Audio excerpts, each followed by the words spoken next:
Welcome to Spotlight Chronicles. Great to be here. So we've been looking at some really interesting sources this week. We've got stuff from the Alliance Française Silicon Valley, the Sorbonne Civilization course, and the monthly film festival. Yeah, all focused on French cinema. Exactly. And specifically, it's huge and ongoing impact on film, everywhere. Absolutely. It's kind of staggering when you put it all together. It's not just like a few famous movies. French cinema seems to have fundamentally shaped the art form itself. Right. So that's our mission for this deep dive, isn't it? To really unpack why. Why does French cinema have this kind of prestigious, influential reputation worldwide? That's the plan. We'll go back to the beginnings, look at the big movements, the key people, and sort of trace that influence right up to today. Okay, so where do we even kick off? It feels massive, I guess, the very beginning. You pretty much have to. I mean, both the Alliance Française and the Sorbonne sources point out that France is basically where modern filmmaking started. With the Lumiere brothers, right, Yeah. 1895. That's the moment. Their cinematograph, what was revolutionary wasn't just moving pictures, but that the camera was portable. Right. Suddenly you could film outside, capture real life. Yeah, that must have blown people's minds, taking the camera out into the world. Totally changed the game. But then almost immediately, you get people like Georges Méliès. Ah, the magician, the Alliance Française, highlights him. Exactly. He saw it wasn't just for recording reality, it was for creating illusions, telling fantastical stories, inventing special effects, pure imagination. He was building whole worlds on screen. He really was constructing sets using stop motion, double exposure, incredibly innovative stuff for the time. And we shouldn't forget Abel Gance either. Right, the Alliance Française mentions him too. Early experiments with editing. Yeah, rapid cuts, multiple cameras, Yeah. way ahead of its time. So right from the start, you have this dual thing happening, capturing reality and pushing artistic boundaries. And that artistic side. It really took root, didn't it? Which brings us to, well, what many people think of as serious film. Art house cinema. Cinéma d'auteur. Mhm. France is definitely the birthplace of that idea, as the Alliance Française points out. The focus shifted. It wasn't just about making money, it was about the director's personal vision. Art first. And that idea really exploded with the French New Wave, didn't it? Oh, absolutely. You get figures like François Truffaut. The 400 Blows is such a classic. And Jean-Luc Godard, Breathless, Claude Chabrol too. The Sorbonne and monthly film festival really hammer this home. They fundamentally challenged how films were supposed to be made. They just sort of rejected the old stiff studio system rules. Yeah, the monthly film festival talks about that rebellious spirit, using jump cuts, shooting on location, handheld cameras. It felt so much more immediate, more raw. Less polished, maybe, but more alive. And the impact went way beyond France, right? Definitely. The Alliance Française stresses this. It inspired filmmakers everywhere to be more personal, more introspective. It kind of gave permission to experiment with stories, visuals, themes. That's like it opened a door for different kinds of filmmaking globally. Precisely. And speaking of global impact, even Hollywood felt it directly. Both the Alliance Française and Monthly Film Festival mention this. You mean like specific directors? Yeah, big names. Alfred Hitchcock, Martin Scorsese. They've openly talked about admiring and borrowing French techniques. The Alliance Française mentioned Godard's Breathless, influencing Scorsese's Mean Streets. That's a perfect example. You can literally see that energetic, free-form style carrying over.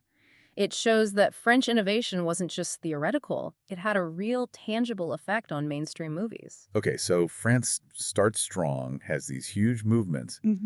But how does it stay so central? It feels like it's always there. Well, one huge factor is the Cannes Film Festival. All our sources mention it. Right, Cannes. More than just celebrities on a red carpet. Much more. It's arguably the most prestigious global stage for international film. The Alliance Française calls it instrumental in promoting diverse voices, films from everywhere. So it helps launch careers. Massively. It provides international recognition, gets films seen, gets deals made. It's a huge engine-driving global film culture, and it happens right there in France. Makes sense. And beyond Cannes and the New Wave, France just kept innovating artistically, didn't it? Yeah, it remained a kind of hotbed for artistic experimentation. The Alliance Française and Monthly Film Festival talk about this. Like surrealism. Exactly. Think Louis Buñuel, Salvador Dali. As the Alliance Française notes, they brought surrealist ideas, the focus on dreams and the subconscious, right into films. The Chien Belou, that eye scene. unforgettable. Right. It totally challenged narrative logic and Yeah. that wider emphasis on, strong visuals, symbolism. The monthly film festival points out how that's inspired filmmakers for generations, thinking visually, not just literally. And it wasn't just the filmmakers themselves contributing, was it? There's the whole critical side, too. Wow, absolutely crucial. French film theory and criticism have been hugely influential. All the sources touch on this, Like André Bazin and Cahiers du Cinéma. the very ones. Bazin, as the Alliance Française highlights, was key in developing the auteur theory. Which is the idea that the director is the main author of the film. Basically, yeah. Yeah. Their vision is paramount. And that theory just took off globally. It fundamentally changed how films are analyzed and discussed everywhere. It's still central to film studies. Now, it's easy to just think art house when you hear French cinema, Yeah. but it's much broader than that, isn't it? Oh, definitely. The Sorbonne and Monthly Film Festival both make that point really clearly. The sheer variety is incredible. Comedies, dramas, experimental stuff, mainstream hits. All of it. And they tackle a huge range of subjects, social problems, philosophical questions, you name it. And the comedies. Yeah. The Sorbonne mentioned how popular they are internationally. Louis de Funès, Gérard Depardieu. Jean Dujardin, more recently. Yeah, French comedy has its own distinct flavor, a kind of witty charm that travels well. So what else keeps it going? Is there, like, official support? Yes, and that's a really key point the Sorbonne brings up. Consistent government support is huge. Through things like the CNC, the National Center for Cinema. Exactly. Funding, tax incentives. It creates an environment where films that might be artistically ambitious but maybe not obvious blockbusters can actually get made. That must make a massive difference. It does. And alongside that, you've got what the Sorbonne calls this deep-rooted cinephilia in France itself. A love of cinema. Yeah, a real passion for it. Lots of independent cinemas, festivals, archives, magazines.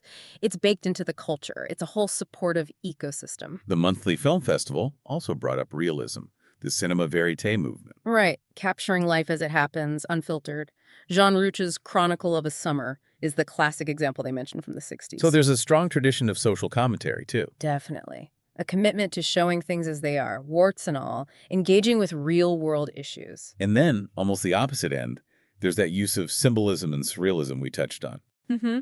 The monthly film festival mentions René Clair's Entr'acte or Cocteau's Beauty and the Beast, using those elements not just for show, but to add depth, make you think. Encouraging interpretation. Exactly, moving beyond just the plot. Another thing the monthly film festival noted was the openness to working with filmmakers from other countries. Yeah, international co-productions. Kieslowski's Three Colors trilogy is a great example. They give Polish director French production. So it's not just exporting French film, but also bringing international talent in. Right, it enriches their own cinema and acts like artistic diplomacy, fosters cultural exchange. And a focus on character. The monthly film festival mentioned that.